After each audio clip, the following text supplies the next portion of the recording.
Hour 2 of Overdrive. Mark Rowe in for Brian Hayes alongside Dave Feschuk from the Toronto Star. Keegan Matheson is going to join us in a couple of minutes as the Blue Jays kick off a series against, they were the Red Hot Tigers, winning 8 of their last 10 going into the All-Star break. So we'll see if they can carry that momentum into this series in Toronto. It's a pretty big night in Buffalo, Dave. Yeah. Bison's in action with a 6-time MLB All-Star in their lineup. Potential future Hall of Famer. Yes, one of the best Canadian players of all time, Joey Votto, which answers the question, where is Joey Votto?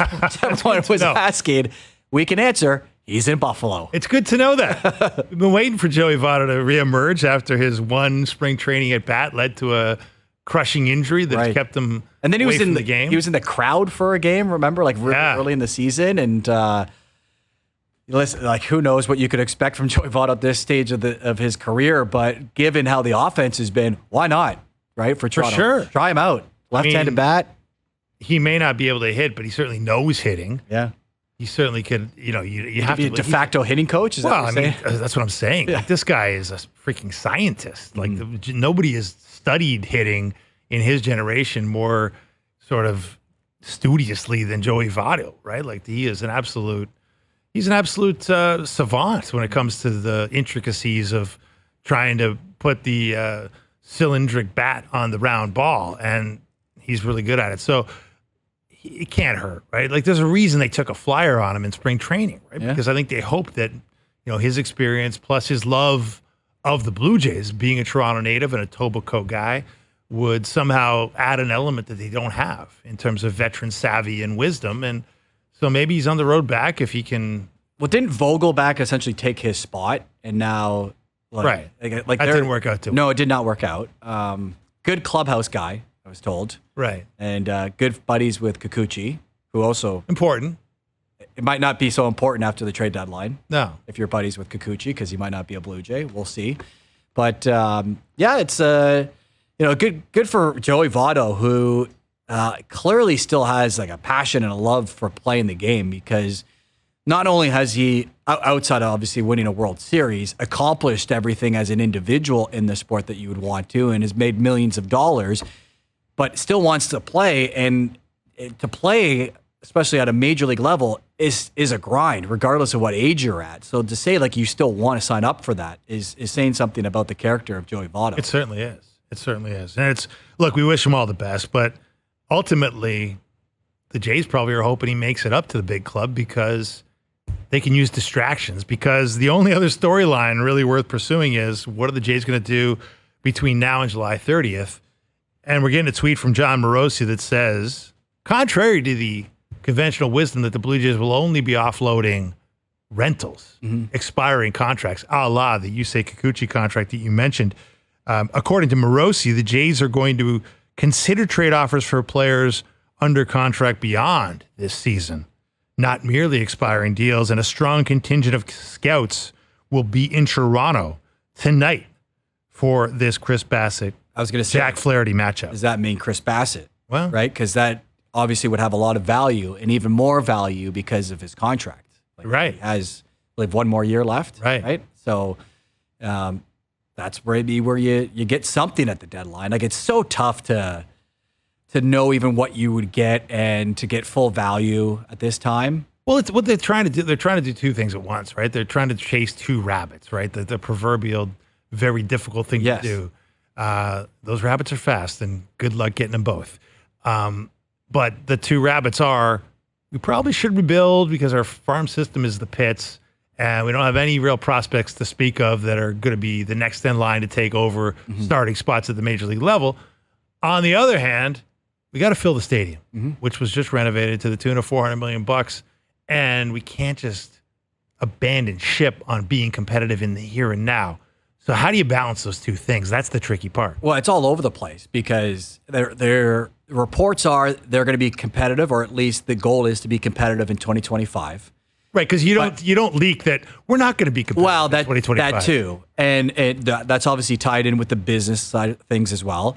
But you're also hearing in those same reports that anyone with an expiring contract will probably get traded. And now you're hearing another report that a guy like Chris Bassett also might be on the market. I don't know. I don't have any answers. Maybe this next guest has some answers for us. He's always great to chat, regardless of the answers or the lack thereof that he has. But Keegan Matheson joining us on the Maple Toyota hotline. Keegan, where do we begin? Maybe we begin with the press box tonight in Toronto. It looks like it's going to be crowded with scouts watching Chris Bassett. That's right. As much as it looks behind me like I'm being held hostage here, I think I just picked a particularly industrial part of this press box. But, yep, we should have some company here. I think these next couple of weeks, wherever the Blue Jays go, guys like Chris Bassett, of course, certainly these guys in the expiring deals, a lot of eyes going to be on them. It's no secret that the Blue Jays are having a bad year. No secret they're going to be selling.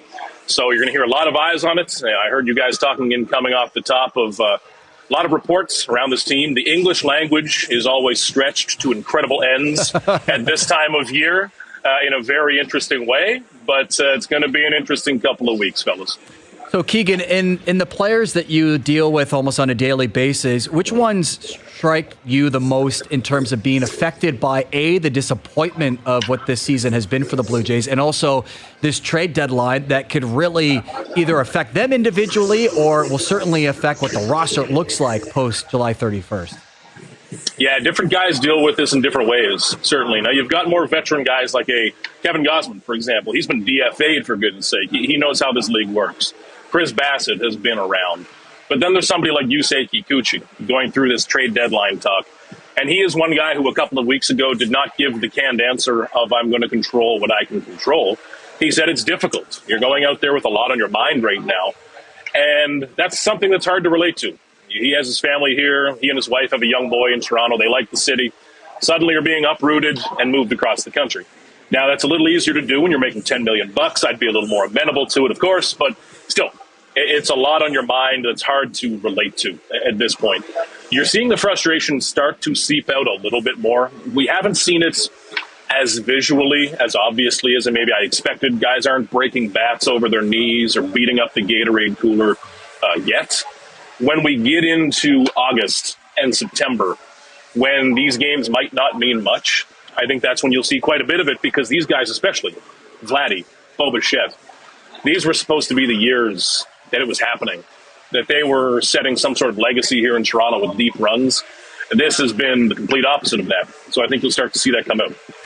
So, Keegan, when you sort of try and answer these questions, and you're around this team more than anybody, you're in it deeper than most, but when you try and step back from 30,000 feet and say, big picture, how do you go about sort of liquidating assets in the here and now to try and shore up your prospect pool while also staying competitive so that you don't show up at spring training 2025 with a team that everybody thinks is going to be terrible?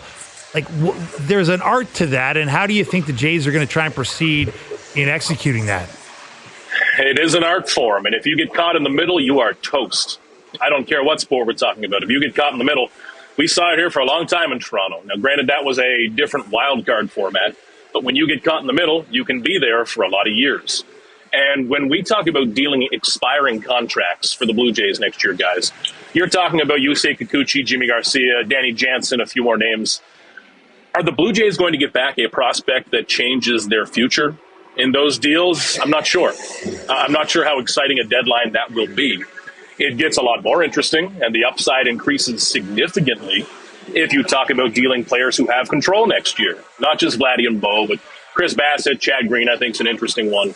That's where the real upside comes from. That's when you start talking about getting a prospect who could be part of the next core. Not just a guy who's going to help out here and there, but a star. This team needs stars in 2026 and beyond. If you get caught in the middle, that is when you fall into the risk of having a few seasons here that are pretty sparse. A few seasons where these fancy new seats that I'm looking out at right now are not filled. And having those seats filled is part of this equation that isn't as fun as the baseball side, but I think it's just as real. If the renovations had not just happened right now, maybe we're having a different conversation. I'm not sure. That the business side is a part of this, but they cannot get caught in the middle. I think that's a really dangerous thing over these next couple of weeks from the Blue Jays. And even if they strike deals for these players, the Kikuchis, Jansens, Garcias, they need to get value, not just a 17-year-old kid you might see in 6 years, but real value. So, Keegan, because of the business side of things, and you brought up the renovations and the seats and having to fill those, Could you see a scenario where the Blue Jays are both buyers and sellers at the deadline? Yes. I do look down the line on this. And this front office, when we look in terms of traits, things that they normally do, they don't like to wait until the last minute to make a decision. I go back to a trade like Whit Merrifield a couple of years ago. Yeah, that was about that year. That was about helping them make a run that year. But it was also getting a few months ahead of one of their needs that offseason. He was going to be a need. They were going to have to find a guy like Merrifield. So when we look to next year, I mean, my God, somebody who can hit is going to be at the top of that list. Getting some offense into this city has to be up there. I don't know if you're going to find that at this deadline, given where the Jays are. But next year, they are going to need rotation depth, absolutely. And look at this bullpen. They're going to need 1, 2, 3 guys in that bullpen. So maybe as they're going through this deadline, they do some shopping ahead of time. It wouldn't necessarily be loading up for this year. I think we all know that. But they could get ahead of the market this offseason. So if you see something that looks like them buying, it might just be buying in advance, kind of putting something on layaway for next year. Okay, Keegan, let's talk about something that's potentially more fun. Let's talk about Joey Votto starting for the Buffalo Bisons tonight. Yeah. The 6-time All-Star, the 2-time National League MVP, the 1-time Canadian Athlete of the Year. What do you make of it? What can Joey Votto continue to bring to this organization if indeed he finds his way up to QEW eventually into the Blue Jays clubhouse? A good story for a team that desperately needs one, fellas. I mean, Joey Votto, going back to spring training, that conversation we had with Joey Votto on his first day was one of the most interesting conversations, most interesting media scrums I think I'll ever be a part of. You're looking at a guy who might be a Hall of Famer already, standing there saying that he wants to be a minor leaguer. I was seeing him standing on backfields with a bunch of 18-year-old kids taking ground ball after ground ball. He's taking Uber over to the player development complex. Like he really wanted to live that minor league life again and come back up through it. Then he stepped on a bat. I remember standing in Clearwater, as he said, it hurt like the dickens, but I'll be back tomorrow.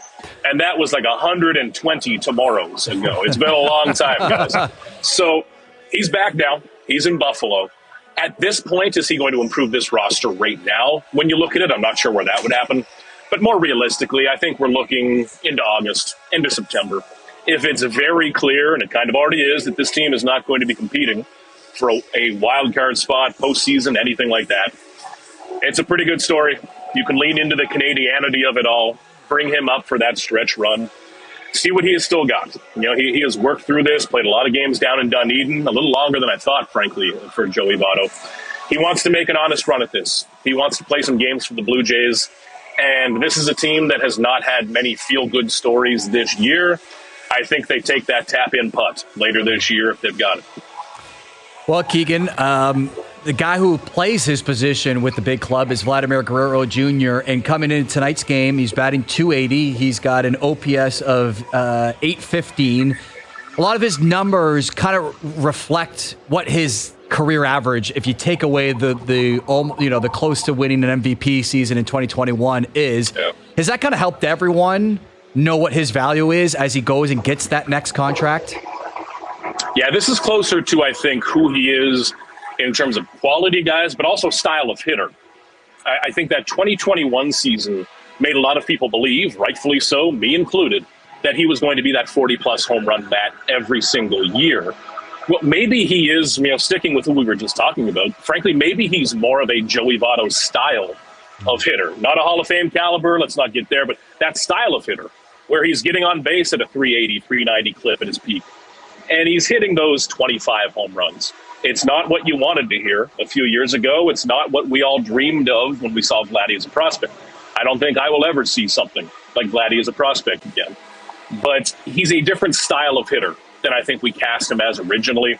And this year, this level, if he can finish the year with an 850-ish OPS, I think we will finally have a picture of who he is. Number one, as a player. Number two, physically. I have not had to write a story about Vladdy losing weight, getting in condition lately. It looks like it's going to stay that way, and credit to him for getting that regular part of his control. So I think we finally have a picture of who he is, which I would not have said a year and a half, 2 years ago. Keegan, there's news today about Ricky Tiedemann, about the left elbow forearm damage, no structural damage, according to Scott Mitchell of TSN. He's expected to be back on the mound at some point this season. What does that mean to you? That can be one of those big stories for the Blue Jays they can spin into 2025. So we'll see what comes of that these next few days as the Blue Jays get more info on Tiedemann. Hopefully it's good news for that guy because he has dealt with bad news after bad news. And he is someone who is really pushing the limits of the human body with what he can do as a left-hander. Big, strong, young pitcher who throws very hard, has a lot of movement. That's not easy on the elbow. It's not easy on the arm. But the Blue Jays need some things like Tiedemann. Yariel Rodriguez might be another example I'd use of guys who they can project into 2025 because that's going to have a big impact on their offseason. If they think that Tiedemann and Yariel Rodriguez, guys like this, can be part of next year's rotation, not only does that help the baseball team, period, it lets them take some money and spend it on a couple of hitters. It really simplifies things. And Tiedemann has not been healthy enough, not nearly so far. But when he is healthy, his talent is just remarkable. One of the best young left-handed pitching prospects in the game still. Has dealt with these injuries on and on again. But when he gets into a routine, I'd love to see him just have a couple of months to be a normal pitcher, not have to deal with a rehab stint or anything like that. Keegan Matheson joining us on OverDrive. And since we're talking about prospects, you know, a huge one that they had, where we can't call a prospect anymore, is Nate Pearson. And during the All-Star break, everything becomes a headline, and he came out and said he would love to get another shot at being a starting pitcher. Do you think that feeling is mutual with the team? They'd certainly be open to it, but at this point, I think they'd love to see Nate dominate out of the bullpen at some point and be able to stay healthy, stay in that role. It's something they could look into next spring. I don't think it's a plan A by any means, but Nate continues to show these flashes. And there's a reason he was that number one prospect in the org, I think number 8 or 9 in Major League Baseball. Someday, guys, somewhere, Nate Pearson is going to have a 1.7 ERA, probably for the Rays in 2031. You know, it'll happen somewhere. He's too talented not to have it all come together. But there have just been these rough outings. There was another 1 or 2 before the break there that bring that ERA up. So I think right now that's not plan A, something that's still on the table, you know, certainly with a guy who is built like a starter. And especially if the Blue Jays are getting to a place where they're not very competitive again, you start to try new things. Hey, Keegan, we were talking at the All-Star break about the Blue Jays, and one of the theories that we heard, I can't remember who the guest was, Mark, but we were talking about the way Bichette's numbers have crashed this season. Goes from being one of the best hitters, certainly leading Major League Baseball in hits for a couple of seasons in a row there, and he's fallen through the floor in a lot of ways. And the theory might be, hey, maybe he hasn't been healthy all year. Have you sort of picked up any indication that injury could be the root of this really miserable Bo Bichette season?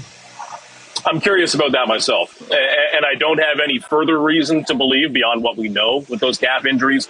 But it's something that I've started to look at a bit myself, too, because Bo Bichette this year is the thing I was most wrong about. And I'm way off on Bichette this year.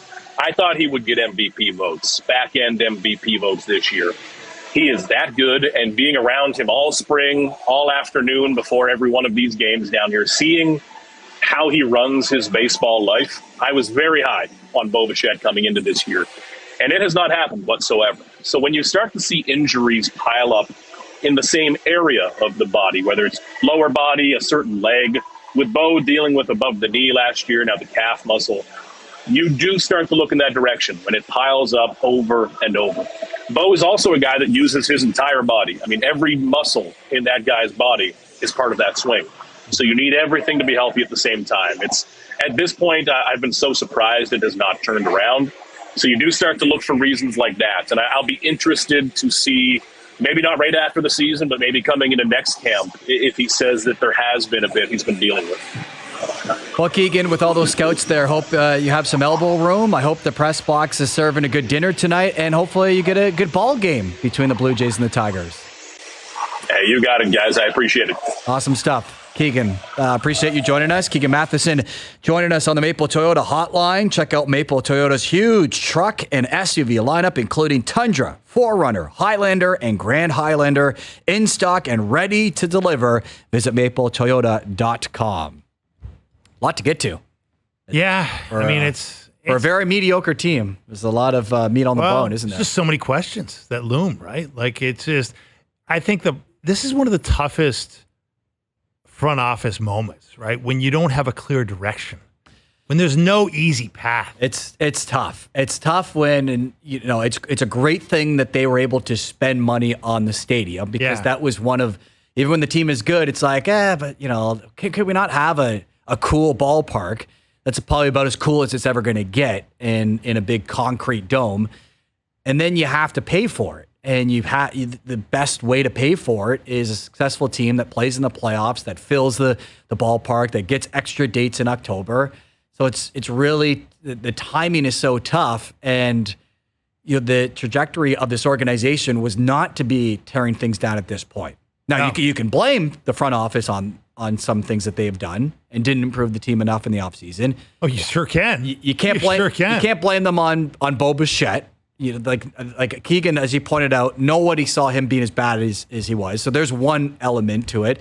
But for sure, like this roster, as we have talked about probably too much, it has been flawed from day one. And probably their ceiling was being a wildcard team again. Yeah. Right? And that doesn't seem to be enough for this fan base.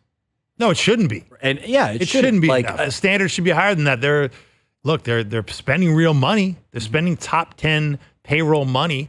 So the ownership is doing what the ownership should be doing. I know. And they're the easy ones usually, to be like, these rich guys don't care about their baseball team. Yeah, you can always point the finger. Right. There's been many, many seasons where you could point the finger to ownership and say they don't take this seriously. They're just milking this team for money. Well, they may be doing that too, but they're spending real money. Yeah. And you got to, the old saying, you got to spend money to make money. I think they understand that.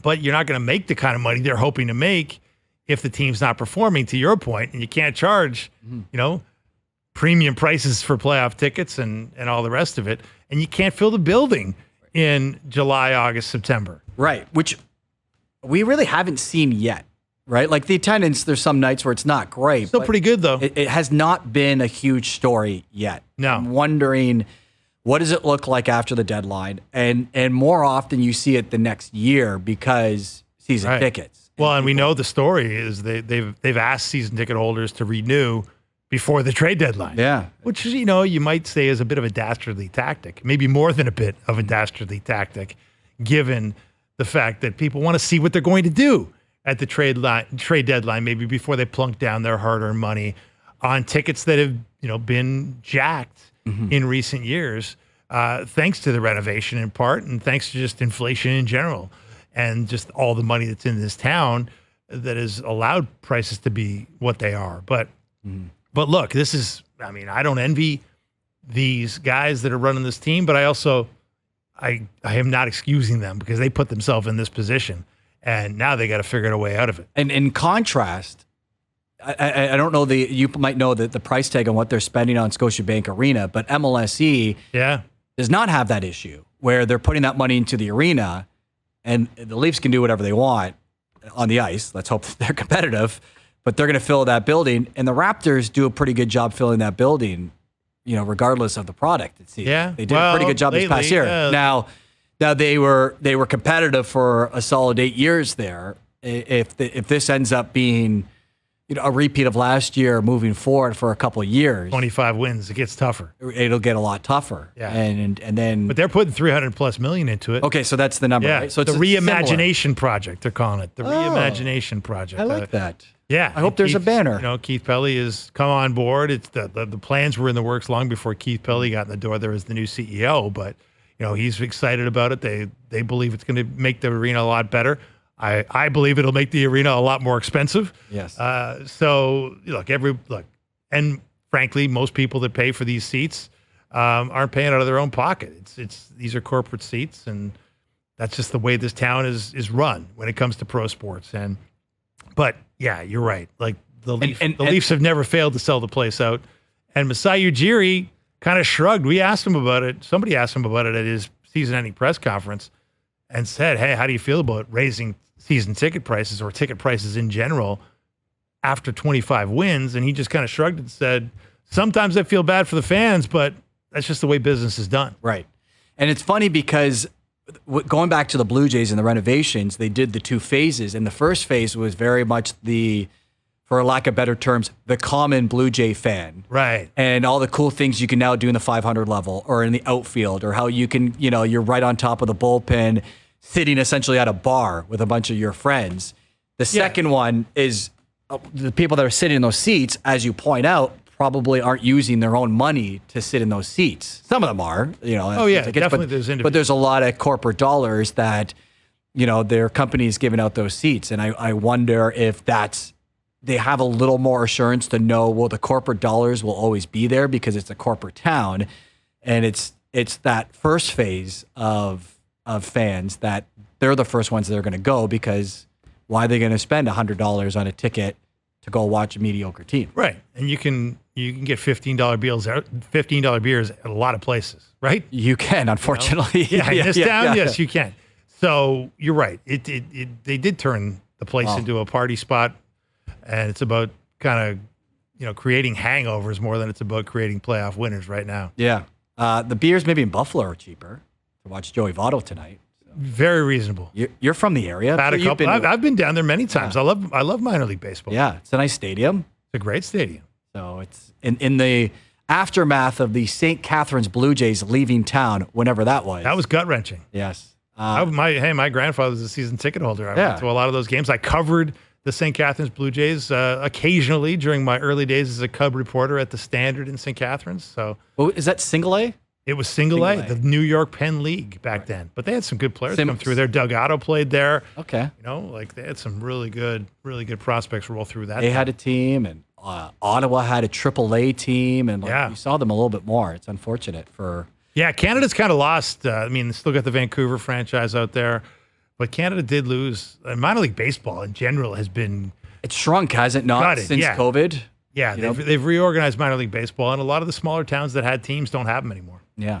Well, my brother and his family live out in Vancouver. They go to Canadians games, seems like all the time. Pat Bailey, that's a good stadium. That's a nice stadium. Really nice. It's I think it's right next door to where the curling venue was for the Olympics, which is now turned into a community center, which my niece and nephew took swimming lessons, and I remember I swam there once, and I was like, this is nice. And my brother was like, yeah, this is where curling was. And I'm looking around like, they turned this into a pool, and they did it. Melted the ice, and there you go. They melted the ice, and now it's a cool pool. So, anywho, we'll get into swimming with Andy Petrillo, because not only is it one of the marquee events at the Olympics, but it will be one of the marquee stories for Canada, led by Summer McIntosh, who, as a 17-year-old, is probably going to be the biggest name coming out of Paris 2024, and the expectations that a lot of people have on her.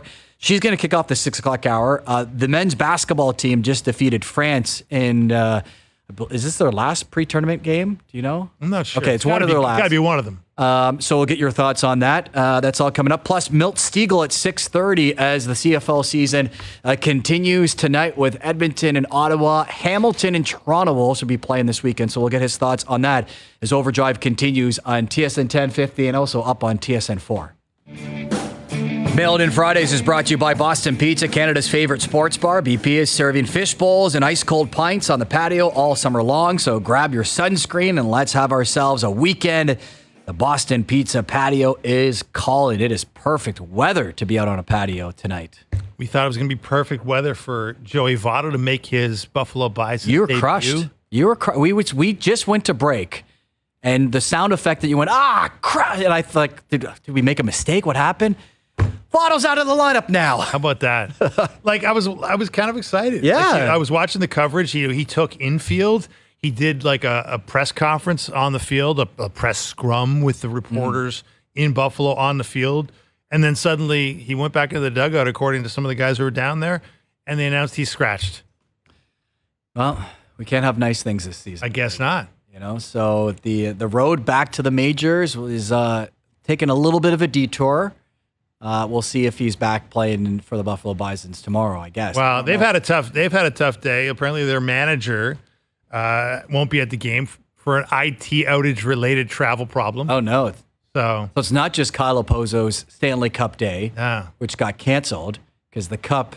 I don't know if it's still stuck in St. Louis, but it was earlier. I think a lot of people are stuck a lot of places today.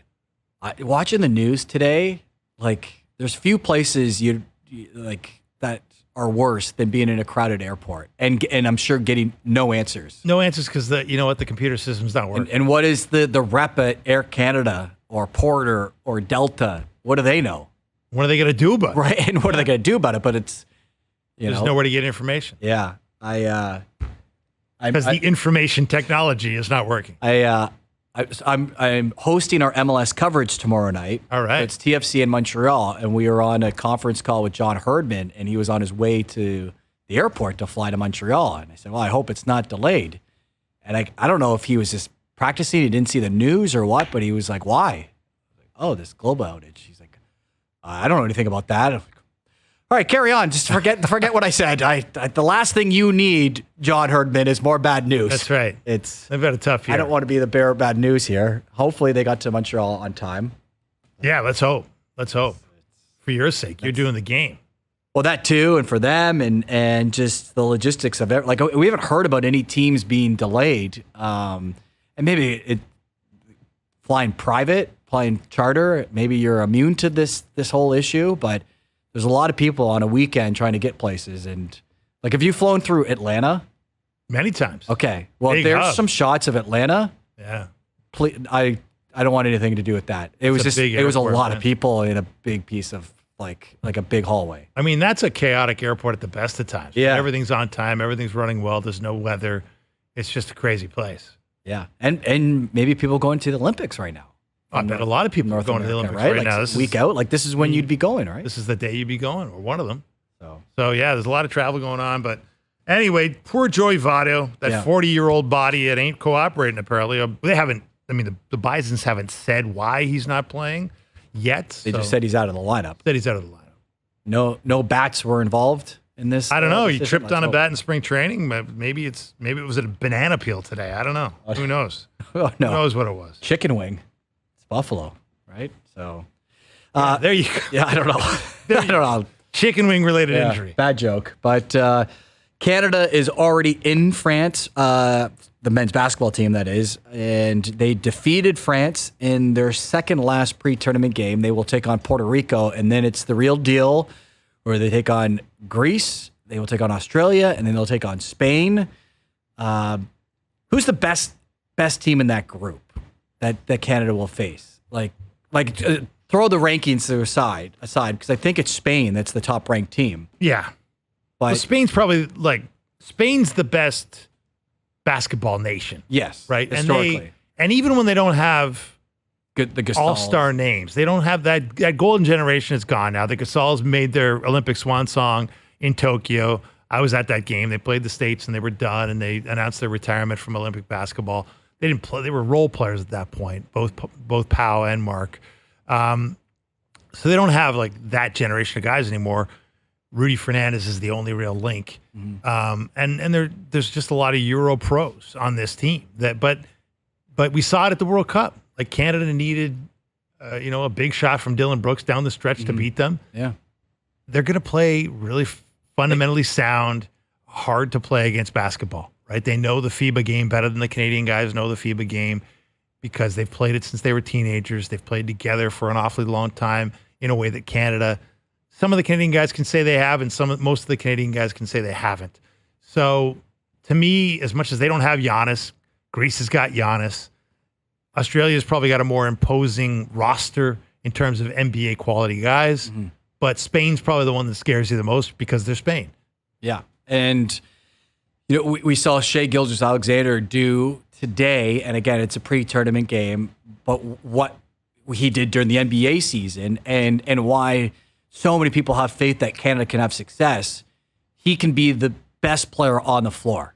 Yeah. Right? Like, it doesn't even matter what the opponent is. And that is something that even like we were talking about Steve Nash in 2000, like he wasn't MVP Steve Nash yet. So I don't know if any of those games he was the best player. Like he was certainly one of the best players, but not at this level where Shai Gilgeous-Alexander can take over a game on his own. And if that's the case, then it doesn't matter if the FIBA rules are a factor or not, or if Spain knows how to play them. You know, that is the hope that so many Canadian basketball fans have. Well, we've never had a player like this. We've never had a player that's this explosive. I know Nash. Look, Nash is a 2-time MVP. Take nothing away from his career, but he didn't play for Canada in his MVP heyday, right? 2000 was when it was capped. So we've never had an Olympic player of this skill level. This is a guy that finished second in the NBA MVP conversation last year in the MVP voting. So it's a game changer. Like when you think about the importance of lead guard play in FIBA, because it's so much of a pick and roll game. You got defensive 3 seconds, not a factor. They can clog the lane. So you have to have guards that are dynamic, that can penetrate and kick, that can penetrate and pull up on a dime. And nobody does that better, especially the penetrating and pulling up on a dime, than Shai Gilgeous-Alexander. And he's a threat that no team can really handle. Even the Americans are going to have a hard time handling him because every NBA team has a hard time doing the same. Yeah, and you hope that there is a Canada-USA game, because it means that, Canada has advanced forward and they're playing in at least a semifinal. It'd be awesome if it was a gold medal game. And just to see how close, really, as a nation, we can be to the star-studded dream team version, whatever this is. Their bench could also win a gold medal, like what we say with hockey, and and maybe start a rivalry. As strange as that sounds, yeah, because there's never been one. And no, there never has been. And even though, in some ways, you say, "Wow, Canada beat them at the World Cup in the World Cup for the bronze medal." Right. That wasn't best on best necessarily. We had our best. They didn't have their best. They did not.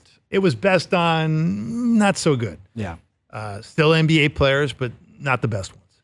So look, it's going to be fun. Like we'll see. Like I think there's a lot of question marks around that U.S. team. They're ripping through the preliminary games. Like I thought Serbia might give them more of a game. Serbia gave them kind of a half.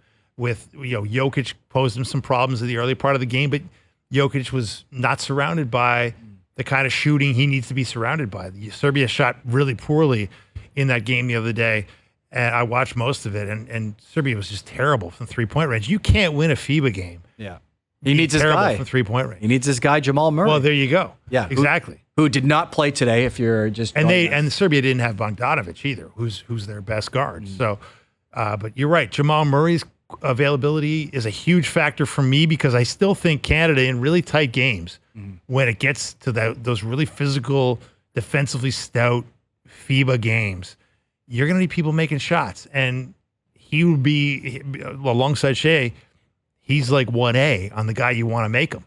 And if he's not fully healthy, and who knows, maybe he's just taking, as they said, it's precautionary absence, not playing today, but I'd rather he wasn't taking a precautionary absence because his health has always been a question, or it's often a question, too often a question.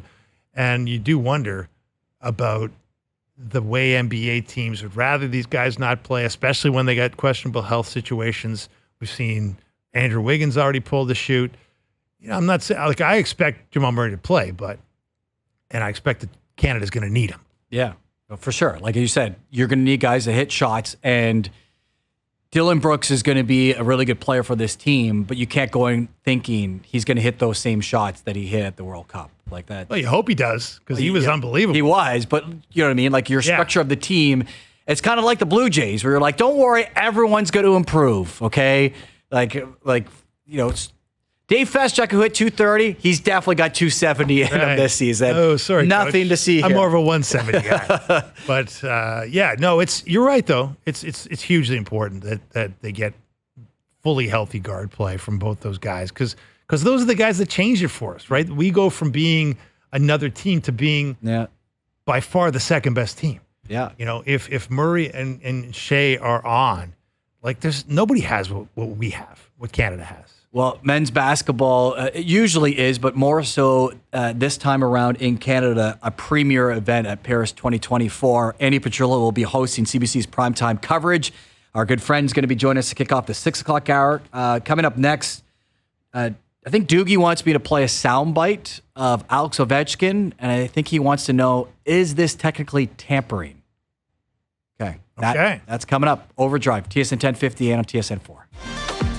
OverDrive continuing on TSN 1050. We're up on TSN 4. Mark Rowe in for Brian Hayes alongside Dave Feschuk from the Toronto Star. Here we are, July 19th.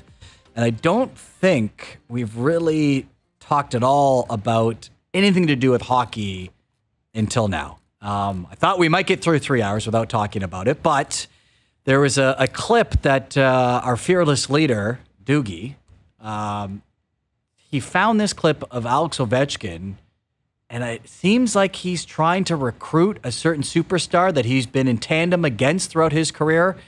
Can we, let's play this clip, guys. I want to see McDavid and Crosby in our team. But Crosby coming here would be something. Well, yeah, maybe. Yeah, you should call him. Start that now. Yeah, you should call him. So Ovechkin, he's not just going for Crosby, he's going for McDavid too. But McDavid and Crosby. wow. And I don't know what they're going to do with the salary cap, but it gets me thinking about, well, like the last years of Ovechkin and what the Capitals are looking like. And I, they made the playoffs, so I'll give them credit on that. Yeah. But it really has been we're doing this for Ovechkin to get him the goal record, and whatever happens with the team, we'll figure that out. It's pretty transparent, isn't it? Yeah. I mean, and it's not like they have a ton of other options. Like there's no easy bridge from where they are with this lineup to better days ahead, right? Because you're gonna miss a step in there of the rebuild, and they're not gonna rebuild with their best player. What has he got now? He's 853. Gretzky's at 894. So he's 41 goals away from tying the all-time goal record held by Wayne Gretzky. Yeah, he'll do it. Who knows? Might not do it this year though. I don't. Yeah. 41's a tall order. No, I think it'll take him at least a second year to do it. At I hope 31 not more than a second year. Well, he had 31 this year, but he had a really bad start. Right? Yes. Really good finish. I mean, if you looked at the splits, his second half was really good, right? So, man, it would be weird if they were on the same team. It's like mortal enemies coming together at the end of their tenure in the NHL. I mean, you look at it, the last 3 months of the season, he had 23 goals, 22 goals. So he was on, for the last 3 months of the season, he was sort of on 40-something pace, 40-plus pace. But he started out so poorly. He had 2 goals in October, 3 goals in November, 2 goals in December, 2 goals in January. So, the end of January, he's sitting there with all of 9 goals. Right. And and over these last couple of years, he should be pretty well rested because, they're losing in the first round. He can't play at the World Hockey Championship. So his summer or off season, gets going at the end of April. And he's got. Well, is that good or bad? With Ovi, sometimes he comes in looking a little. Maybe that is the older. problem, actually. I don't know. Think about it. And that led to the slow start this year. Well, you tell me. He did not look very good. No. Until, I'm not sure how much of it was related to what he was doing in the offseason. With him, who knows? But, and nobody doubts he's one of the greatest athletes to ever lace up skates. But, he's an old man, relatively. 38 years old, to be 39 when the season starts. Yeah, look, I mean, he's going to get the record. There's no doubt about it. Will he get it this year is the question. And will he be it's the same debate that we have in tennis, where Djokovic has the records and people still say that he's not the greatest of all time. Yeah, because you love certain players, and in hockey, will Ovechkin, once he does get that number, have the greatest goal scorer of all time title, or will people still stick with Gretzky, or they might, people often say, Bossy's actually the greatest goal scorer of all time, or Maurice Richard really is, if you take a look at the era and what they, how many games they played and what they were dealing with and how the game was played. I wonder if that really solidifies it for everyone. No, there's a million ways to look at it, right? If you look at adjusted goals for the era, per game, it becomes more of a conversation, right? Because, what did Gretzky play 1,400 games? Ovechkin's now at, there are similar games played, but Ovechkin's likely going to have to play a lot more than Gretzky to get the record. Yeah, he's at 1426 so, in terms of games. And then adjusted for era is another matter. It's a tough one. I mean, to me, though, when you look at, having one great skill, Gretzky's the better player. He has more assists than anyone has points. So but when you look at the one specific skill of which is the toughest skill in the sport, putting the puck in the net is the hardest thing to find. It's hard to find guys that could do it. You know that from the minute you start playing. There's only a few guys that have that knack to put a puck in a net. He's been the best of his era, and by a mile, right? Until Austin Matthews rolled around, there was nobody close. Right. And will we have this conversation with Austin Matthews in 10 years? It'll be about longevity with Austin Matthews, right? So and it's hard to figure. He's been pretty durable, but he also, he hasn't. Speaking of short off seasons, he's had the benefit of those. So who knows?